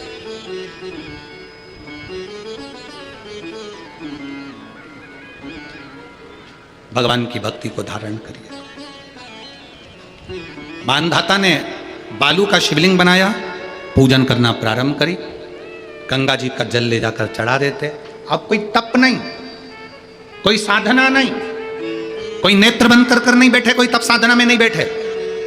कोई घोर तप करने के लिए नहीं बैठे, केवल शंकर का शिवलिंग बनाया, पूजन करिए। साल में एक दिन सावन के महीने में जो शिवरात्रि आती है, हम भी टीवी के माध्यम से, सोशल मीडिया के माध्यम से आप सबके घर में पार्थिव शिवलिंग का निर्माण करवाते हैं। उसका कारण केवल इतना है कि हम पूरी जिंदगी तप नहीं कर पाते, पूरे साल व्रत नहीं कर पाते, साधना नहीं कर पाते, तो कम से कम सावन के महीने की शिवरात्रि पर जब अपने घर में मिट्टी का शिवलिंग बनाकर पूजन करते हैं तो हमें तप और साधना का पूरा फल प्राप्त हो जाता है। करने वाले, विरोध करने वाले करते रहते हैं, शाम को तो व्रत ये वाला उपास करना ही नहीं था, पूजन कराना ही नहीं थी, इसमें ऐसी पूजन करा दी, उसमें वैसी पूजन करा दी, ये गलत बोल दिया, ये सही बोल दिया, ये ऐसा कर दिया, काली मिर्ची चढ़वा दी तो ये चढ़वा दी। बोलने वाले बोलते रहेंगे, तुम अपना काम करो, पार्थिव शिवलिंग का निर्माण करो, पूजन करो, आराधना करो, विसर्जन करो। आग लगे बस्ती में, जम के बोलो जरा अपन रहो, क्या किसको रोइए, चादर तान के सो, अपने को मतलब नहीं कुछ भी, अपन को सोचो, अपनी जिंदगी का सार्थकता से करा। मानधाता ने आप कोई तप नहीं करा, मानधाता ने आप कोई साधना नहीं करी, मानधाता ने आप कोई आराधना, बस एक काम करा, शिवलिंग का निर्माण, उसकी पूजन। आपसे भी निवेदन करते हैं, समय मिला करें, हफ्ते 2 हफ्ते में गमले के अंदर ऐसी मिट्टी को उठा लो शिवलिंग जैसी, और जल चढ़ाकर पूजन करके वहीं विसर्जन कर दो, उसी गमले में उसी मिट्टी को वहीं विसर्जन करो।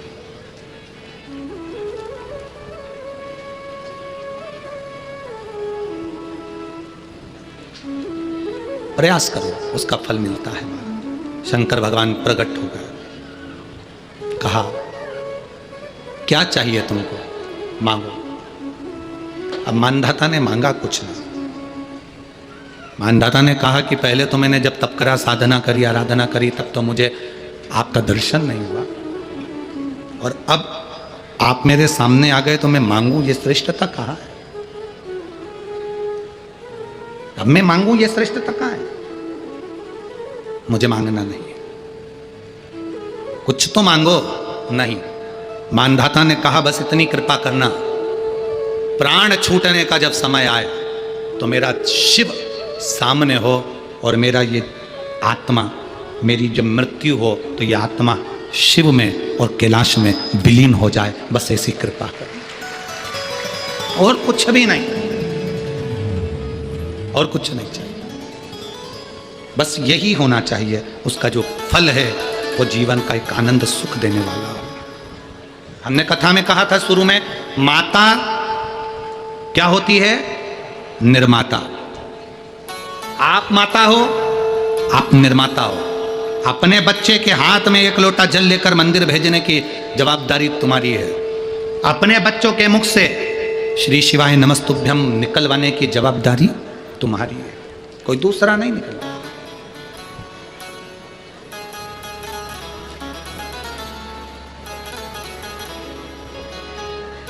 ये जवाबदारी आपकी। शिव पुराण कर रही है, भगवान षडानंद कार्तिक के बाबा ने, विश्वनाथ भगवान की जय, महाकालेश्वर भगवान की जय, ओंकारेश्वर भगवान की जय, कबरेश्वर महादेव की जय। हर हर महादेव, हर हर महादेव, हर हर महादेव। काशी विश्वनाथ, ओगड़दानी, त्रिकालदर्शी, कैलाशी, अविनाशी भगवान शिव, जिनकी पुनीत पावन शिव महापुराण की कथा संपूर्ण विश्व के कल्याण हेतु बाबा देवादिदेव महादेव की कृपा से आप और हमको श्रवण करने का सौभाग्य प्राप्त हुआ है। बड़े भाग्यशाली हैं सभी श्रोता भाई बहन जो इस पवित्र शिव महापुराण की कथा का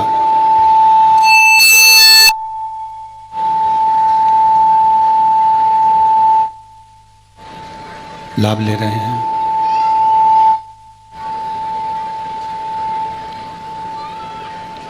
कथा के इस पवित्र अवसर पर कथा मंडप में विराजमान सभी श्रोता भाई बहन, संत साधु, गुरुजन, तपस्वी जन, साधक जन, उपासक जन, कथा के मुख्य यजमान में स्वर्गीय श्री सुरेश बाबू गोविंद प्रसाद जी जायसवाल एवं स्वर्गीय किशोर चिरंजी लाल जी बोधले जी की पावन स्मृति में ये पवित्र शिव महापुराण की कथा श्रीमती लक्ष्मी देवी सुरेश जी जायसवाल, श्री दीपक जी गोविंद प्रसाद जी जायसवाल, सोदीप्ति दीपक जी जायसवाल, श्री राजकुमार जी सुरेश जी जायसवाल,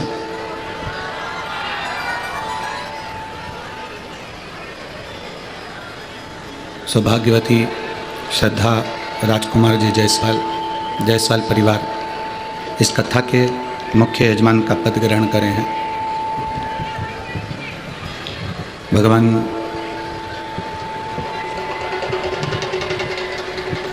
देवाधिदेव महादेव करुणा सागर त्रिकालदर्शी कैलाशी अविनाशी। यहाँ भी आवाज़ नहीं आ रही है, बाहर पीछे की आवाज़ खोलिए, सब दूर की।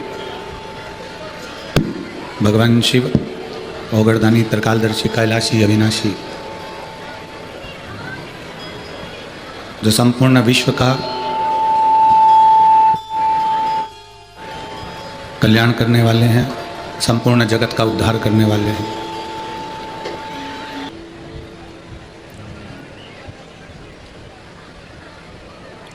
आप और हम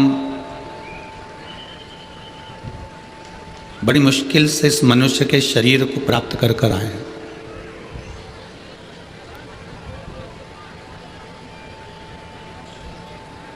और ये मुश्किल से जो मानव का देह मिला है, ये मानव का शरीर मिला है,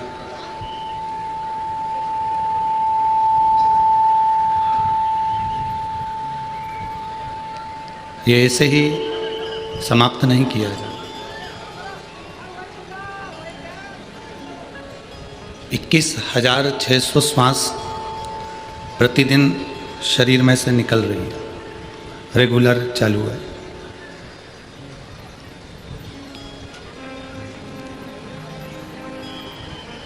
अब वो 21,600 श्वास में से कितनी श्वास तुम्हारी भगवान के ऊपर समर्पित है, नाम कीर्तन में समर्पित है, नाम स्मरण में समर्पित है, नाम जाप में समर्पित है, यह आपके ऊपर निर्भर करता है।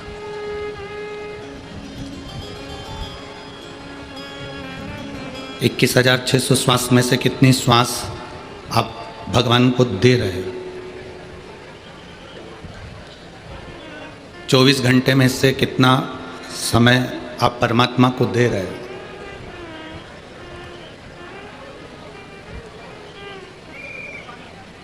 आप पूरा समय भगवान को मत दो, 24 घंटा भी आप परमात्मा को पूर्ण मत दो। रखो अपने परिवार के लिए, अपने कुटुंब के लिए, अपने नातेदारों के लिए, अपने रिश्तेदारों के लिए, अपने लिए समय रखो, हम मना नहीं करेंगे। आप पूरा समय भले आप परमात्मा को मत दो, पर शिव महापुराण की कथा कहती है कि इतना समय परमात्मा को जरूर देना जितना समय आप दुख की घड़ी में परमात्मा को अपने करीब में खड़ा देखा, इतना समय आप परमात्मा को जरूर दीजिए। जितना समय आप परमात्मा को आपके सामने देखना चाहते हो, जितना दुख की घड़ी में आप खड़ा होना चाहते हो, जितना दुख की घड़ी में आप परमात्मा को अपने करीब में देखना चाहते हो, उतना समय आप अवश्य दीजिए। ये मनुष्य की देह जब से संसार सागर में आई, तब से आज तक आदान और प्रदान का जीवन जी रहा है मनुष्य। पहले का जो समय था, बहुत पहले, आप अपने पूर्वजों से स्मरण करिएगा, या उनके भी पूर्वजों ने जो समय निकाला है, या अब अगर कोई बताने वाला नहीं हो तो किताबों में पढ़िएगा।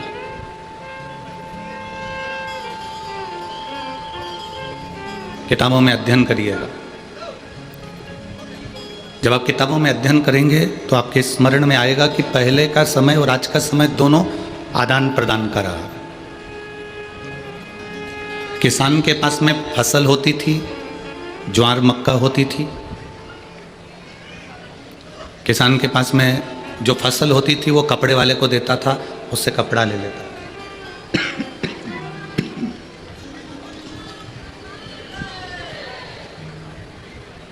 किसान के पास जो फसल होती थी उससे वो कपड़ा ले लेता था। कपड़े वाला किसान से अनाज ले लेता था। किसी के पास में अगर कोई दूसरी वस्तु होती तो वो दूसरी वस्तु देखकर दूसरी वस्तु प्राप्त कर लेता था। किसी लकड़ी के कारीगर के पास में लकड़ी होती थी तो वो लकड़ी का सामान बना देता था, लोहे वाले से लोहे का ले लेता था। ये शुरू से आदान प्रदान का क्रम चलता आया है, शुरू से आदान प्रदान चलता रहा है और निरंतर चलता रहा। मान लेते थे। अभी कहीं कहीं पर आपने देखा होगा कि डलिया में बर्तन रख के कुछ महिलाएं आती हैं। आपके इधर आपने देखा कि नहीं देखा वो हमको नहीं मालूम, पर हमने तो देखा। डलिया में महिलाएं बर्तन लेकर आती हैं और उन बर्तन को तुम्हारे यहाँ से कपड़े लेती हैं और कपड़ा लेकर वो बर्तन उनको दे देती हैं। बोलो आपने देखा है कि नहीं देखा? देखा है ना। मतलब ये आदान प्रदान है, इसी को आदान प्रदान कहा गया, इसी को आदान प्रदान का महत्व वर्णन किया गया, इसी को आदान प्रदान कहते हैं। तुमने कुछ दिया, सामने वाले ने कुछ दिया, फिर तुमने कुछ दिया, सामने वाले ने कुछ दिया, फिर तुमने कुछ दिया, सामने वाले ने फिर कुछ दिया। अब जैसे सांसारिक भाषा में आदान प्रदान चलता है, उसी तरह परमात्मा के यहाँ भी आदान प्रदान चलता है। आपने जितनी श्वास, आपने जितना समय भोलेनाथ को दिया है, उतना समय भोलेनाथ, उतनी श्वास भोलेनाथ आपकी दुख की घड़ी में आपके दरवाजे पर आकर दे देगा।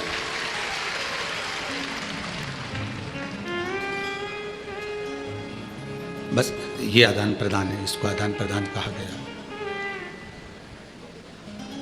भगवान भोलेनाथ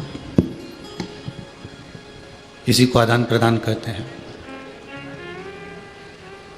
आपने अगर एक लोटा जल देवाधिदेव महादेव को दिया है तो महादेव ने आपकी जिंदगी में सारे सुख प्रदान कर दिए, सब दुख समाप्त कर दिए।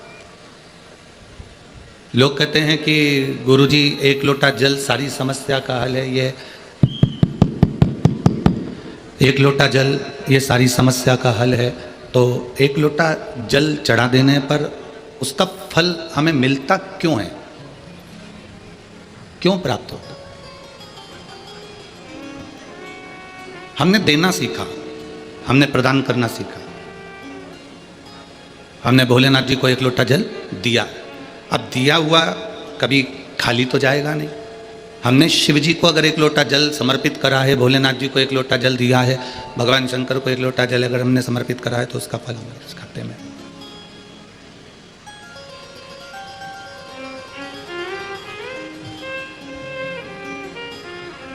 गला पकड़ रहा है बहुत तेज, कैसे बोले माइक पे?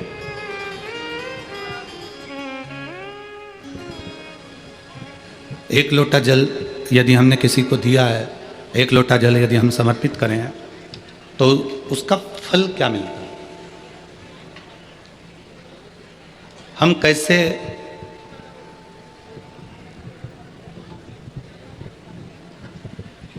उस जल को समर्पित करते हैं और जिस भाव से हम जल को समर्पित करते हैं उसका फल हमारे खाते में आता ही है। अब आप जितनी देर भगवान की अविरल भक्ति को धारण कर रहे हैं, आप जितनी देर भगवान की भक्ति को भज रहे हैं, स्मरण कर रहे हैं, जितना समय आपने परमात्मा को दिया उतना आपकी जिंदगी में परमात्मा ने आपको दे दिया। चलो और सरल भाषा में उसको समझें। दिवाली आती थी, अब यहाँ पर महाराष्ट्र का तो हमको नहीं मालूम, पर हमारे मध्य प्रदेश का हमको मालूम है। दीपावली पर हमारी माँ थाली में गुजिया, पपड़िया, सेव, नमकीन, मठरी सब रख कर दे देती है और कहती कि पड़ोस वाली काकी के यहाँ दिया। अब यहाँ महाराष्ट्र का तो नहीं मालूम, पर हमारे उधर का हमें मालूम है। हम ऐसे थाली में उसको ढक कर पड़ोस वाली काकी के यहाँ, पड़ोस में जो रहता है उसको हम देकर आ जाते हैं।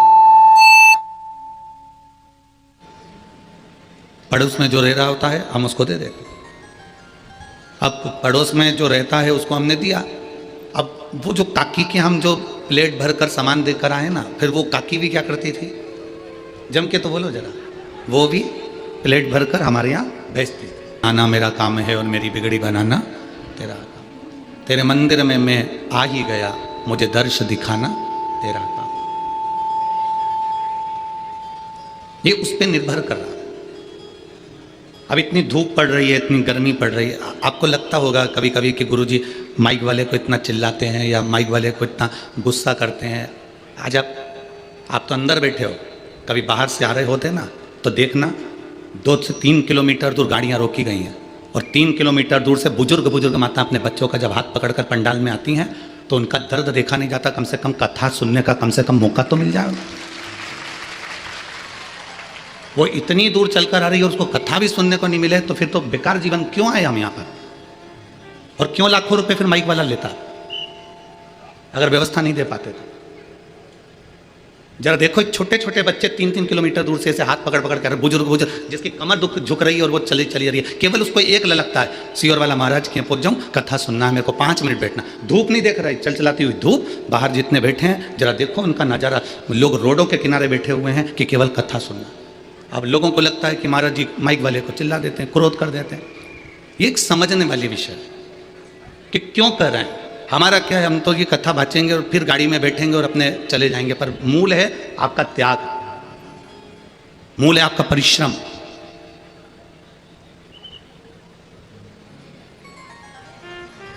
एक स्मरण का जीवन आनंद में, अविरल भक्ति का जीवन जी। और तेरी कृपा बिना ना हिले एक भी अणु, लेते हैं श्वास तेरी कृपा से तनो तनो। हे गंगाधार मुक्ति द्वार ओंकार तू, भोले ओंकार तू। आयो शरण तिहार शंभु तार तार तू।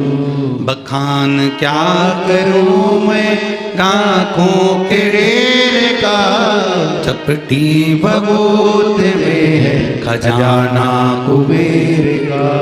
हे गंगाधार मुक्ति द्वार ओंकार तू, भोले ओंकार तू।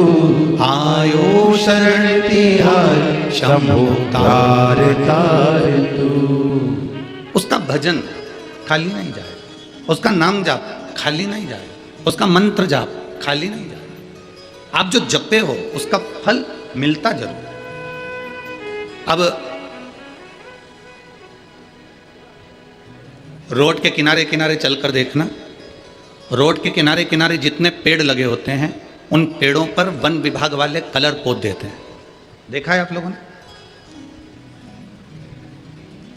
उन रोडों के किनारे पर जितने पेड़ लगे हुए हैं, जितने वृक्ष लगे हैं, उस पर उन्होंने कलर पोत दिया। कोई पे सफ़ेद, वन विभाग का जो भी कलर होता है वो उस पर पोत दिया जाता है। अब जब कलर पुत गया पेड़ के ऊपर, वृक्ष के ऊपर कलर पुत गया तो वो पेड़ किसका हो गया? वो तुम्हारा है क्या? जम के तो बोलो नहीं। किसका है? सरकार का।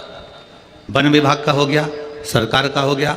सरकार ने, इसीलिए तुम जब वोट डालने के लिए जाते हो तो तुम्हारी उंगली पे भी कलर लगा दिया जाता है कि तुम इतनी देर के लिए सरकार के हो। जब तुम्हारी उंगली पर कलर लगाया तो उतनी देर तुमने मतलब सरकार का काम किया, तुमने वोटिंग करी, उतनी देर तुम सरकार के हो। पेड़ पर कलर लगा दिया, वृक्ष पर कलर लगा दिया, वृक्ष पर कलर पोता तो ये मालूम पड़ जाता है कि यह सरकार का है। उसी तरह जैसे पेड़ पे कलर देखकर पहचाना जाता है कि यह सरकार का है, उसी तरह हमारे गले में जब रुद्राक्ष की माला होती है या तुलसी की माला होती है या मस्तक पर तिलक होता है तो पहचान जाता है कि यह भोले नाथ का है। पेड़ सरकार का है तो अपन भी उस सरकार के, तक कहीं पर भी घूमती रहेगी पर 4 बजे वहां पर पहुंच जाएगी। आप लोगों ने देखा होगा, आपके यहाँ अगर 12:30 बजे रोटी मिलती है तो वो 12:30 बजे ही पहुँचेगी। 1 बजे रोटी मिलती है तो वो 1 बजे पहुँचेगी। 5 बजे रोटी मिलती है तो वो 5 बजे पहुंचेगी। ये गौ माता का नियम है, वो घड़ी नहीं बांधती, इसके बाद भी समय पर वो तुम्हारे दरवाजे पर खड़ी मिलती है। क्यों? क्योंकि तुमने उसको रोटी दी तो वो अपना कर्जा चुकाने के लिए, अब वहाँ दरवाजे पर रोटी मिले चाहे ना मिले, वो 4 बजे आकर खड़ी हो गई, उसने तुम्हारे घर की ओर मुख करा, तुम्हारे घर की ओर देखना प्रारंभ करा। अब तुम समझ रहे हो कि वो 4 बजे उसको रोटी मिलती थी तो वो 4 बजे रोटी लेने के लिए आई है। ना ना ना, वो अपना कर्जा चुकाने के लिए आई है। 4 बजे आके वो तुम्हारे दरवाजे पर खड़ी हो जाती है। शास्त्र कहता है गौ माता का मुख जिस दरवाजे की ओर होता है और गौ माता दरवाजे की ओर खड़े होकर जितनी देर श्वास लेती है उतनी देर घर में जो नेगेटिवता रहती है, जो दुख, जो तकलीफ, जो कष्ट रहता है, गौ माता उसको श्वास के माध्यम से खींच लेती है। अब तुमको क्या लग रहा है कि वो 4 बजे रोटी मिलती थी इसलिए वो 4 बजे आ गई, 5 बजे रोटी मिलती थी तो 5 बजे आ गई। तुम भले रोटी मत दो, वो 4 बजे आके खड़ी होकर अपना कर्जा अदा करेगी, अपना कर चुकाएगी, अपना जो फर्ज है वो पूर्ण करेगी, अर्थात तुम्हारे घर के दुख को, तुम्हारे घर के तकलीफ को, तुम्हारे घर के कष्ट को वो गौ माता खींच लेगी।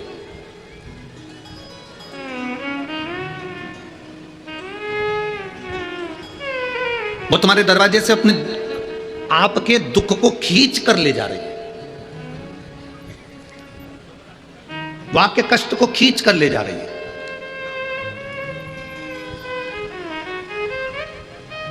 और कृपा की ना होती जो आदत तुम्हारी तो सुनी रहती अदालत तुम्हारी।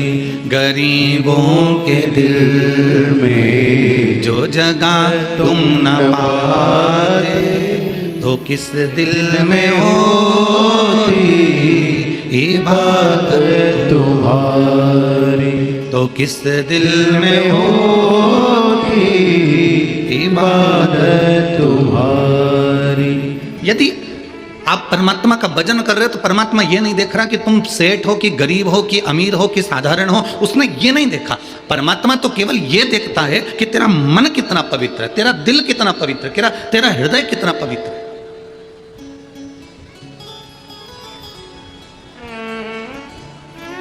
ए मेरी वनी की जीजियों और मेरे वनी के जीजाओं, बहुत सावधानी से सुनना। घर में मंदिर बनाना सरल है। पत्थर का खरीद लाओ रख दो, लकड़ी का खरीद लाओ रख दो, फर्नीचर का बना लो तैयार कर लो। घर में मंदिर बनाना सरल है, शिव पुराण कहती है दिल को मंदिर बनाना कठिन है। घर में मंदिर बनाना सरल है पर दिल में मंदिर बनाना कठिन है। इस दिल में मंदिर नहीं बनता। कब तक मंदिर है दिल में? जब तक कथा सुन रहे हो तब तक। थोड़ा बहुत जिंदगी में दुख आया कि तुम्हारा मंदिर छार छार, आज के बाद मंदिर नहीं जाऊंगी, भगवान तो मेरी सुनता ही नहीं, पानी का लोटा उठा के रख दिया, अब नहीं जाऊंगी। पर वो जल चढ़ाया गया तुम्हारे काम आएगा। ये एक पत्र है जिसमें उसने पूरी मेडिकल की रिपोर्ट लगाई है। देखिए अब मेडिकल के कितने पर्चे लगाए हैं वो देखिए आप। पूरी रिपोर्ट है, जितनी लगा सकते थे वो पूरी रिपोर्ट मेडिकल की उन्हें कम से कम लगभग हो। नागपुर न्यू इरा हॉस्पिटल लेकर गई, वहाँ जांच के बाद पता चला कि मेरे पति का लीवर पूर्ण तरह से खराब हो गया है, ऑपरेशन करना होगा। ऑपरेशन का खर्चा लगभग 35 लाख रुपए बताया गया। गुरुजी 90% लीवर खराब हो गया था। आप लोग पर्चा, आप लोग जो पत्र है इसको टीवी चैनल पर पढ़ भी रहे होंगे। खर्चा 35 लाख रुपए बताया गया। गुरुजी 90% लीवर खराब हो गया। मेरे पास दुख का पहाड़ आन पड़ा। तभी मेरी जेठानी नागपुर से शिव पुराण कथा सुनने गई। नागपुर में जब शिव महापुराण की कथा चल रही थी तो वो सुनने के लिए गई और वहाँ से उस समय पर किसी कारणवश उनका व्यासपीठ पर जाना हुआ और व्यासपीठ के बेलपत्र वो मांगकर लेकर आई। वो बेलपत्र पूरी तो उनको नहीं मिल पाई थी क्योंकि आपके यहाँ व्यासपीठ पर भीड़ बहुत थी, तो बेलपत्री का केवल एक पत्ता उनको मिला था, उसमें से आधा पत्ता उन्होंने मेरे को दिया। अब आधा पत्ता जो प्राप्त हुआ, जेठानी ने वो पत्ता मुझे दिया आधा और आधा खुद ने रखा और कहा ये भैया जी के शरीर पर ये बेलपत्री का पत्ता रखवा देना या उनके पास में रख देना, बाबा अच्छा कर देगा। मैं शिव पुराण की कथा सुनकर आई। हमने कहा वो वेंटिलेटर पर पड़े हुए हैं, अंदर जाने नहीं देंगे, उनका लीवर पूरी तरह से डैमेज हो चुका है, 90% काम कर रहा है और डॉक्टरों के हिसाब से पूर्ण तरह से शरीर बेकार हो चुका है। मेरी जेठानी ने कहा क्यों चिंता करते हो? सीहोर वाले महाराज ने रात्रि को 9:15 का एक उपाय बताया है। वो 9:15 वाला उपाय रोज करना प्रारंभ करो, मेरा विश्वास करता है कि ये ठीक होंगे। हमने रुद्राक्ष मंगवाया, उसका पानी रुमाल गीला कर कर दे देते और वेंटिलेटर पर उनके शरीर पर लगा देते। वो आधा पत्ता जो बेलपत्री का था वो उनके पलंग पर उनके पास में डॉक्टर से पूछ के रखवा दिया गया। रात्रि के 9:15 वाला उपाय करना प्रारंभ करा। जिस दिन हमने पत्ता रखा उसके दूसरे दिन ही बाबा ने ऐसी कृपा करी कि वेंटिलेटर से उतारकर उनको आईसीयू में लाकर भर्ती करा। जब आईसीयू में भर्ती करा तब हमारा विश्वास और जागृत हो गया। फिर हमने 9:15 वाला उपाय करना प्रारंभ करा, जो रात्रि का आपने बताया है वो करना प्रारंभ करा, और रुद्राक्ष का पानी उनके शरीर पर लगाना प्रारंभ करा। अब आईसीयू में हम भी जा सकते थे, उनको बूंद बूंद पानी देना प्रारंभ करा। बाबा की कृपा से आज उनका लीवर फिर काम करना प्रारंभ कर दिया और उनका लीवर पूर्ण तरह से काम कर रहा है। मैं बाबा को धन्यवाद देती हूँ। साथ में मैं श्रीमती श्रद्धा जायसवाल जी को और उनके हस्बैंड श्री राजकुमार जी जायसवाल जी को भी धन्यवाद दे रही हूँ कि जिन्होंने शिव महापुराण की कथा यहाँ करवाई और हमको सुनने का मौका दिया। साधु था आपको। बैठिए। श्री शिवाय नमः। एक हाथ हिला दो। श्री शिवाय नमस्ते। अब ठीक है बाबू, घर आ गए, आनंद। बैठिए। शंभु है, शिव है। एक विश्वास, एक भरोसा, एक दृढ़ता।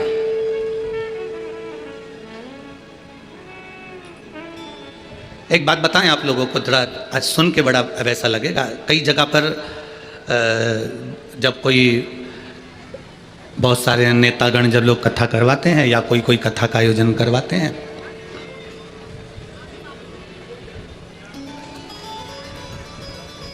कोई भी कई लोग कथा करवा, यहाँ तो हमने नहीं देखा राजकुमार जी, आपके हमने ये नहीं देखा, पर कई जगह कथा करवाते हैं तो जो उनके मिलने वाले आते हैं उनको डालने के लिए रुपट्टा दिया जाता है।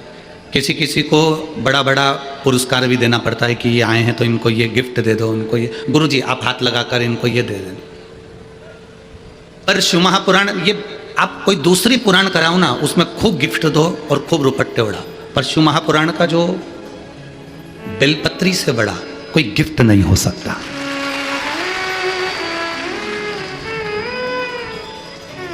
शिव महापुराण का इस बेलपत्र से बड़ा कोई गिफ्ट नहीं हो सकता।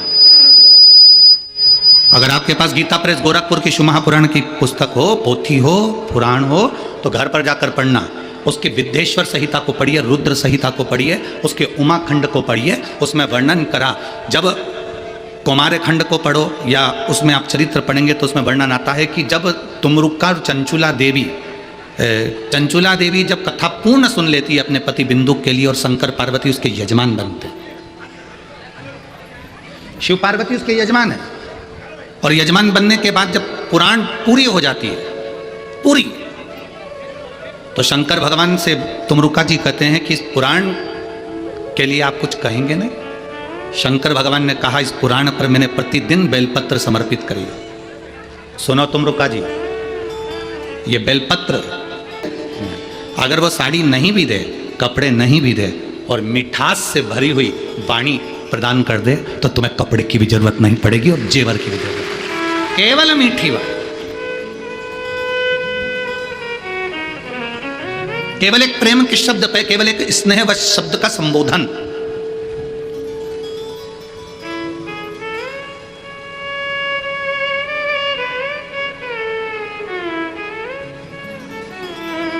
एक स्नेहवश शब्दों का संबोधन मूल है।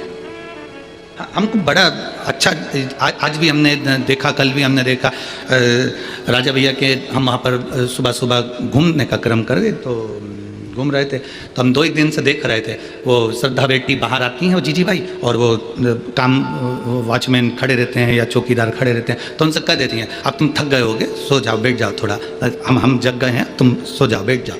एक स्नेह की वाणी, एक प्रेम की वाणी, एक वात्सल्यता की वाणी। मत दो दुनिया को, अगर तुम नहीं दे सकते, तुम करोड़ों का धन प्रदान नहीं कर सकते, मत करो।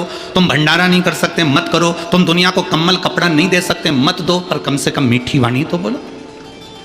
वाणी ऐसी बोलिए जो मन का आपक होए, पर आज के जमाने में वाणी ऐसी बोलिए जो जम के झगड़ा होए, पर उससे मत बोलिए जो तुमसे तगड़ा होए। तो वाणी तो मिठास से परिपूर्ण होना चाहिए, प्रेम की वाणी होना चाहिए। पर आज के जमाने में लोगों को वाणी बोलना आती कहाँ? एक राजा ने एक महल बनाया, बड़ा सुंदर महल बनाया, और नगर के सेठ जी को बुलाया। नगर के सेठ जी को बुलाकर कहा कि महाराज मैंने, सेठ जी देखो मैंने महल बनाया, कैसा बना? सेठ जी ने महल देखा, बड़ा सुंदर महल है, बहुत सुंदर बहुत सुंदर। सेठ जी ने कहा महाराज महल तो अच्छा बना लिया, पर महल का दरवाजा छोटा रख दिया। राजा ने कहा दरवाजे से क्या होना है? नहीं महाराज, दरवाजा छोटा रख दिया, जब तुम मरोगे तो तुम्हारी अर्थी कैसे निकलेगी? राजा को गुस्सा आ गया, मेरे तो महल का मुहूर्त और ये मेरी अर्थी निकाल रहा है। राजा ने दूतों को बुलाया, इसको बंद कर दो। उसको कारागार में बंद कर दिया। थोड़ी देर बाद उसकी पत्नी आ गई, महाराज मेरा पति आया था। राजा ने कहा तेरे पति को बोलने के लक्षण नहीं है क्या कि इतना अच्छा महल बनाया, दरवाजा छोटा रख दिया, जब राजा तू मरेगा तो तेरी अर्थी कैसे निकलेगी? इतने में पत्नी बोली अब मेरे पति को क्या करना, अर्थी कैसे निकलेगी? राजा को काट काट के निकाल देंगे। अब तो राजा को चक्कर आने लगे, बताओ मेरी दशा बिगाड़ रही है। राजा ने दूतों को बुलाया, इसको भी बंद करो, उसको भी बंद कर दिया। थोड़ी देर बाद उसका बेटा आ गया। बेटे ने आकर कहा महाराज मेरे माता पिता आए थे। राजा ने कहा तेरे पिताजी को बोलने के लक्षण नहीं क्या कि इतना अच्छा महल बनाया, दरवाजा छोटा रख दिया, जब तू मरेगा तो तेरी अर्थी कैसे निकलेगी? और तेरी माँ में तो और बोलने के लक्षण नहीं है, इतना विचित्र बोलती है कि राजा की अर्थी निकालने की क्या जरूरत है, काट काट के टुकड़े करके निकाल देंगे। इतने में लड़का बोला महाराज मेरे ना तो बाप को बोलना आता है ना मेरी माँ को बोलना आता है, उनको क्या करना, अर्थी कैसे निकालेंगे? राजा को अंदर ही चला देंगे।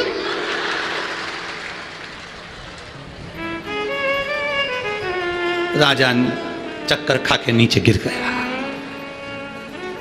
इतने में उनके गुप्तचर ने कहा जिसके खानदान में मीठा बोलने की आदत नहीं वो कभी जिंदगी में मीठा नहीं बोल सकता। ये बहुत बड़ी क्वालिटी होती है। मनुष्य बोलना तो सीख जाता है पर आखिरी तक भी ये नहीं सीख पाता कि बोलना कैसे है, शब्दों का संबोधन कैसा है।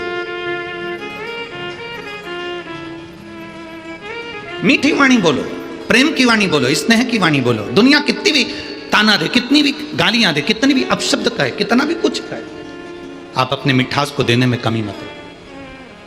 प्रेम दोगे प्रेम मिलेगा, नफरत दोगे नफरत मिलेगी, भजन दोगे भजन मिलेगा, भोजन दोगे भोजन मिलेगा, जल दोगे जल मिलेगा। और एक बात बहुत पक्की है, पेड़ के नीचे पानी डाला जाता है तो वृक्ष बड़ा होकर छाया देता है, फल देता है, पत्ती देता है, फूल देता है। उसी तरह शंकर के शिवालय में शिव जी के ऊपर एक लोटा जल डाला जाता है तो वो भी अपनी छत्र छाया में तुम्हें रख लेता है।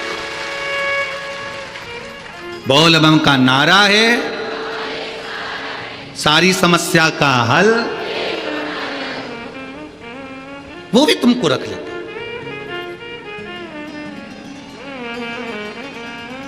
वो अपने भीतर तुम्हें संजो कर रखता है।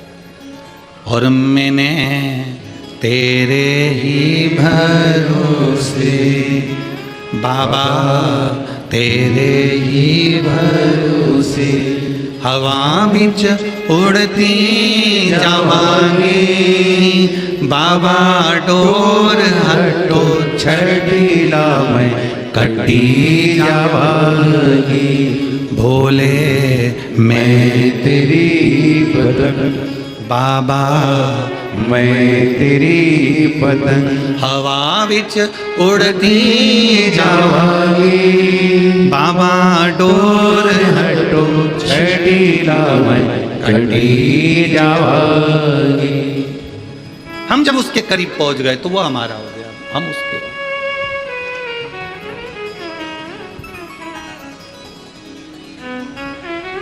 इस कलिकाल में, संसार सागर में राम नाम, कृष्ण नाम, शिव नाम, भगवान का नाम तुम जिसको जप रहे हो वो एक आनंद की अनुभूति कराने वाला।